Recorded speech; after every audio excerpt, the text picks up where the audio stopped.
So we just got a new trailer dropped, a gameplay clip from Phantom Blade Zero, the new game from S Game, which is the studio behind it. Now, I actually have a little bit of experience with this game, even though it is not out, even though they've not done any like sorted previews or anything like that. I actually got to play this at Summer Games Fest back in June. I actually got to play a good amount of it. We had to schedule out a time to sit with the devs and do it, but it was actually really cool because it's not that common that you get the chance to just play a game with the help of the developers and listen to their feedback and see, you know, their tips and tricks. Often when you do preview events, you're sitting with what they call a demoist, and the demoist is usually either someone that works with the marketing team or it's somebody in the QA department. Either way, it's not the people that are like on the combat team. You know, it's not those guys. It's usually people that are familiar with the game, but are not, you know, one of the core devs that are actually changing stuff actively. But when we were at Summer Game Fest, we were actually playing the game next to devs, like actual people working on the game. And it was really cool to hear how passionate they were, how excited they were to finally share the game with people and see what they thought of it. And what's interesting about this is that I really think that this game, even though they're stressing it 1,000 times, it's going to surprise people how it feels to play, because it feels very different even than just what the gameplay looks like. And part of that is that there's a lot of posts on X and marketing posts that they've made where the first bullet point, as you can see from German Strands on X, not a Souls-like game. The very first thing they say, and this is something that they reiterated in trailers, they reiterated in the IGN story they wrote. I mean, they doubled down on this multiple times, is that this is not a Souls-like game. And it's true. This game does not play like that at all. It is built on combos. It's built on combos. It's really, really interesting because instead of like running around and you're doing light, heavy attacks and maybe like a combo attack here and there, and it's all about distancing and space management, stuff like that, which is pretty standard for like FromSoft style Souls-like games. In this game, it's much more about the combo and choosing the right combo for the situation, because there's certain combos that have a wider range than others. Some are higher power, but leave you vulnerable on the back to get stabbed, just like he got right there. And so it's just a different beast. And there's other games like this, you know, that you could point to, like Devil May Cry, which are probably more accurate comparisons than like a Soulsborne or anything like that. But it's just very interesting. In some ways, it felt more like a fighting game that was not 2D, but like a fully three-dimensional fighting game than it did what I expected it to feel like. And to be clear, it was not bad. It was not a bad feeling. It took a minute to get into, but once it kind of clicked and you understood kind of this rock, paper, scissors of which combo to use and when against different enemies, it got really, really smooth, and it was really cool. And it was interesting to talk to the devs and have the devs like kind of explaining how to think about things, and how they were like, no, it's much less about where you're standing and it's more about which combo you choose. So with this type of enemy, you want to consider this type of combo. It was really, really interesting. So this is one of those games that I think is looking solid. It just looks better and better the more we see it. It ran really, really well. And that was even back then in June, before any release dates, before anything like that.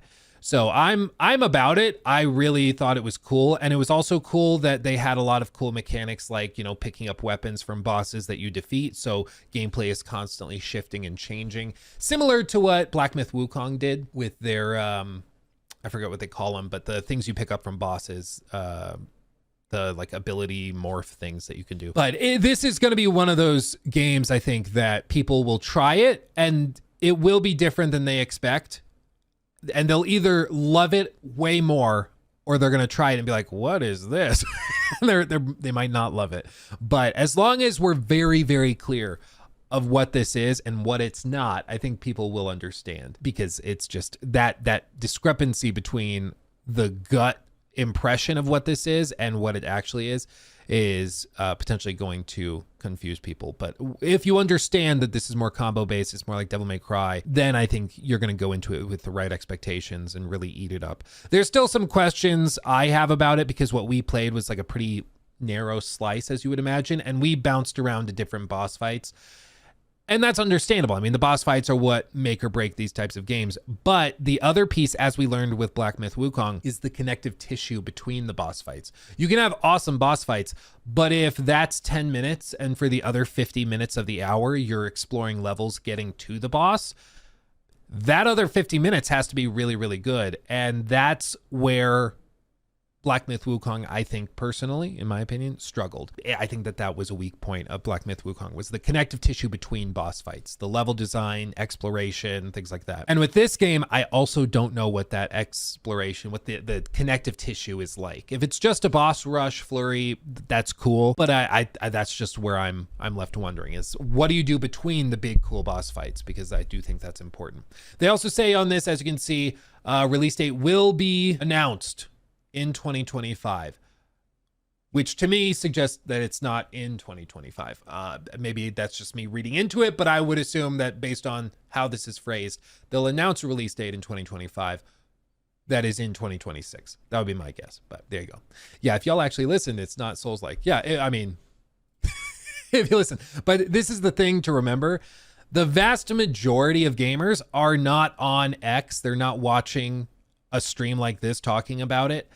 They are just looking at a trailer and saying, oh, that looks good. Or they're in the PlayStation store and they're looking at the trailers for the games that they could buy this week. And they see this trailer and they decide to buy it. They're not watching a lot of coverage.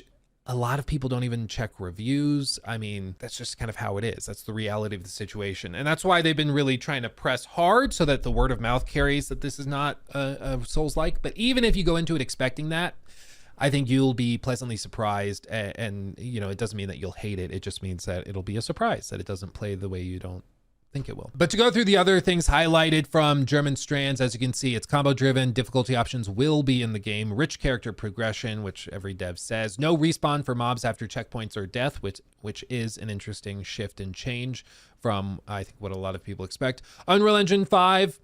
Stutter City, here we come. Hopefully not, though. 2 graphic modes on PS5. They're shooting for 60 FPS. There are secret bosses. They make the most out of the DualSense, so there's haptic feedback and stuff. Each weapon affects gameplay. That's true. Combos will change and things like that based on which weapon you're using. There's other thing, Kung Fu Punk. That's funny. I mean, it's inspired by a bunch of other stuff. They're expecting it to come to PS5 and PC. We'll see. We'll see.